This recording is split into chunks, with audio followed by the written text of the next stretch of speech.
Assalamualaikum warahmatullahi wabarakatuh. Ketemu lagi dengan saya Rahmayu Atri Murni dalam channel Atri Dodi Official. Kali ini kita akan membahas tentang ayo rubah cara mengajarmu. Bagaimana caranya? Ikuti tips-tips berikut. Yang pertama, mengajar jangan seperti patung. Nah guys, kalau kita seorang guru, kita harus rubah gaya mengajar kita. Kalau tadinya kita hanya berdiri diam di depan kelas, atau kita hanya duduk di meja yang sudah disediakan, sekarang kita harus rubah caranya.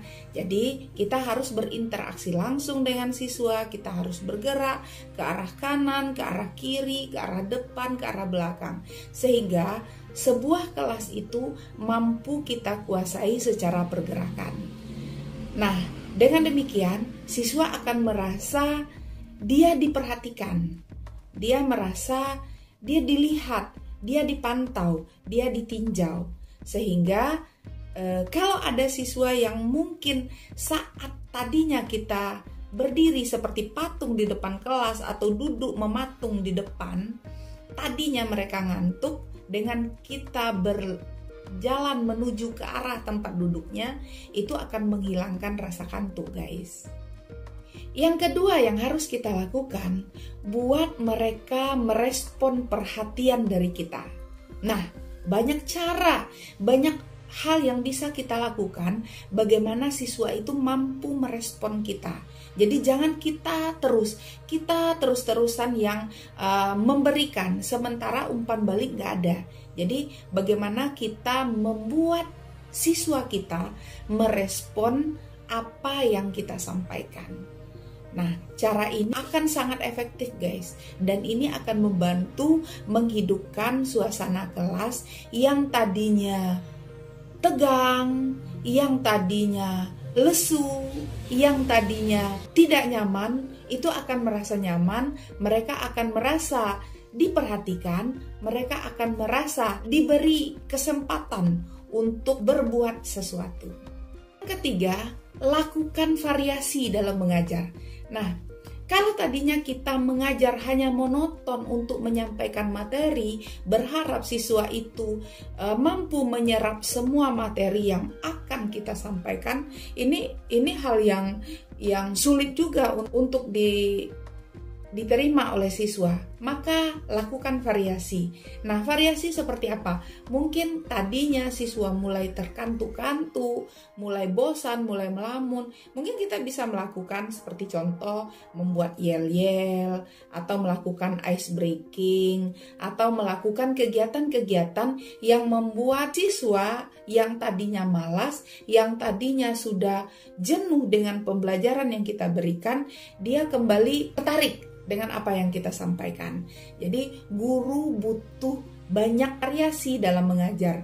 Jangan mengejar semua materi kemudian berharap siswa itu mampu menangkap semuanya. Itu akan membuat kita semakin sulit mentransfer ilmu yang kita berikan. Jadi lakukan variasi. Karena 1-10 menit mungkin siswa bisa serius menghadapi kita, tetapi lebih dari 10 menit itu pikiran mereka udah bercabang guys, dan akan semakin sulit kalau kita memaksakan apa yang kita sampaikan untuk diterima mereka.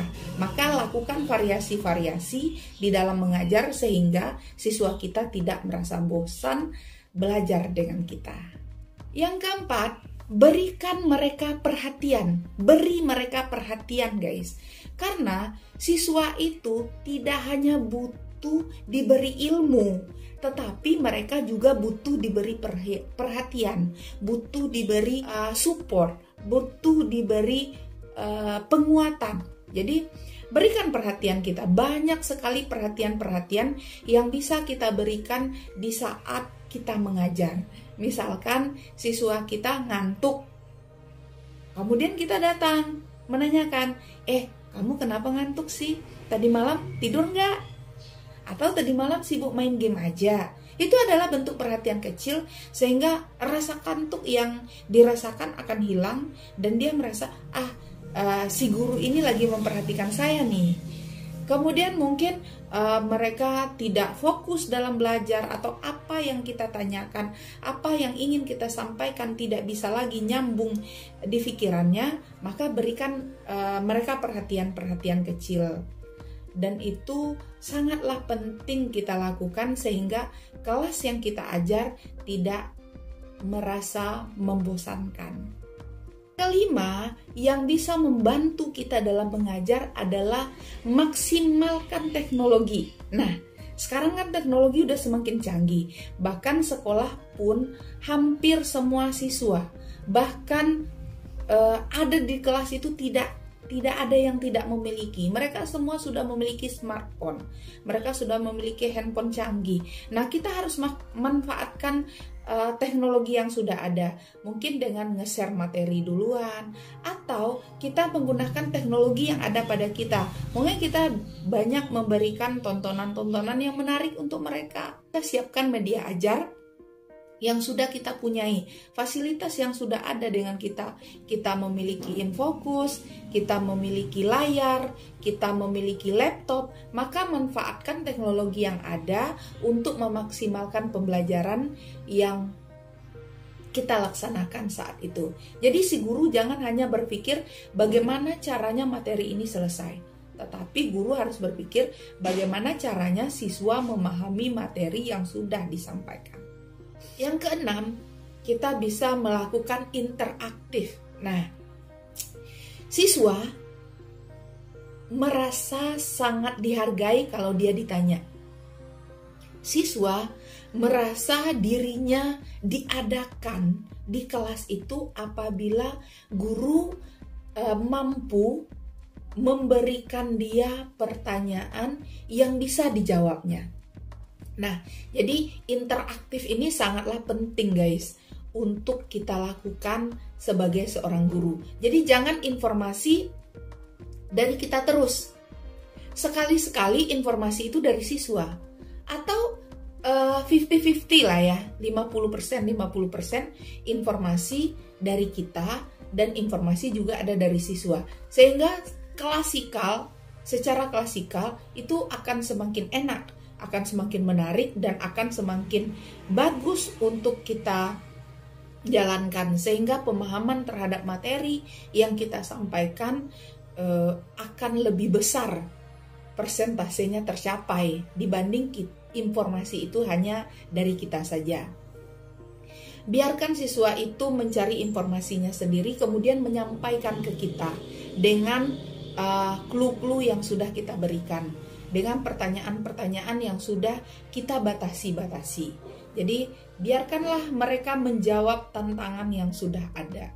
Jadi jangan guru berpikir bagaimana nih materi saya belum selesai, materi saya belum sampai. Bukan itu yang harus kita pikirkan, tapi bagaimana agar apa yang kita sampaikan itu mampu dipahami oleh sebagian besar siswa. Ya 80% siswa memahami apa yang kita sampaikan. Jangan hanya setelah materi usai tapi siswa nggak bisa apa-apa. Kasihan nantinya. Yang ketujuh, mengajak siswa belajar di luar kelas. Ini juga cukup penting kita lakukan. Karena kadangkala kalau kita belajar di dalam kelas terus, cenderung siswa itu jenuh, cenderung mereka bosan. Nah, sekali-sekali kita boleh mengajak mereka untuk belajar di luar kelas. Ya outdoor lah, jangan indoor terus. Nah, kadangkala penemuan-penemuan yang tadinya tidak kita dapatkan di dalam kelas itu bisa kita dapatkan di luar kelas. Kebosanan mereka di dalam itu akan terbebaskan di saat mereka ada di luar kelas. Terutama siswa yang sering praktek. Mungkin kalau rekan-rekan teman-teman guru yang mengajar praktek, jangan semata-mata diberikan teori terus di dalam kelas. Ayo kita keluar, kita lihat bahwa alam ini mampu menjelaskan semua pertanyaan yang belum terjawab. Jadi alam akan membantu kita menjelaskan semua yang tadinya tidak bisa kita jawab di dalam kelas, itu akan bisa terjawab di luar kelas.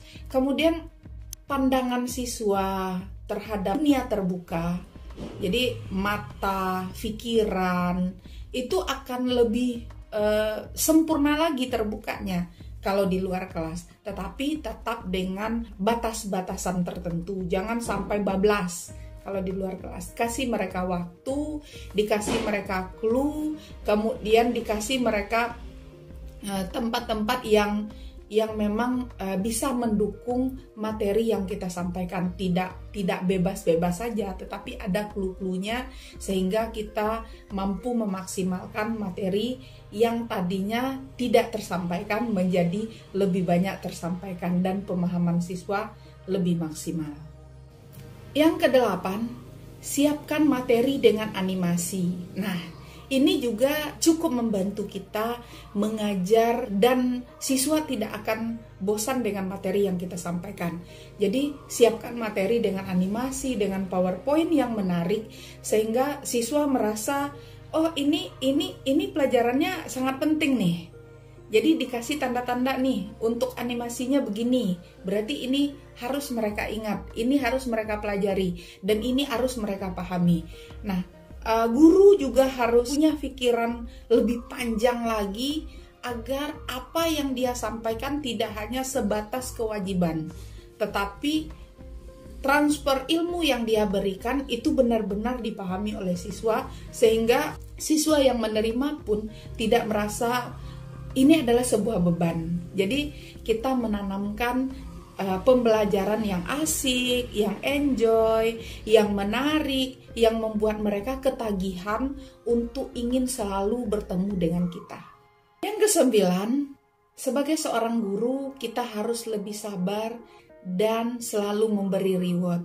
Nah, tantangan menjadi guru itu berat. Jadi tidak semua apa yang kita sampaikan itu akan bisa 100% siswa menerima.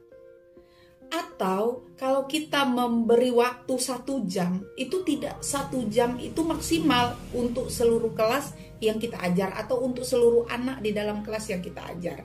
Pasti ada loss-nya, pasti ada siswa yang ngeyelnya, pasti ada yang tidak memahami apa yang kita sampaikan. Maka kita harus sabar. Jadi sebagai guru itu harus sabar, kita harus perlahan, ayolah, coba dengarkan ibu, ya sabar gitu.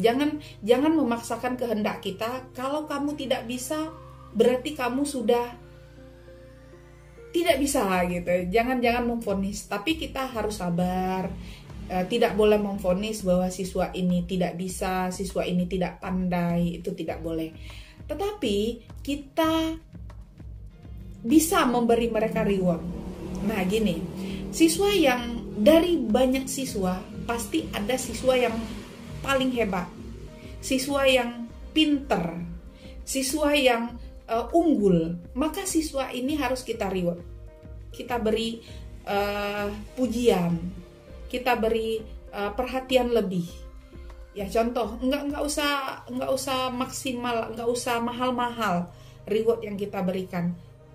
Ringkas, ringan, itu akan cukup membahagiakan. Ya rewardnya, contoh kalau siswa SD ya mungkin dengan sebungkus kue kecil gitu ya.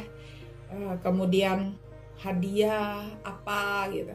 Kalau siswa SMP, SMA, SMK itu udah lebih besar, mungkin bisa rewardnya berupa pujian, nilai lebih, kemudian oh kamu bagus, kamu hebat. Itu adalah sebuah reward. Ada penekanan kepada siswa itu bahwa kamu ini pintar, tetapi tidak boleh menjudge siswa yang bodoh.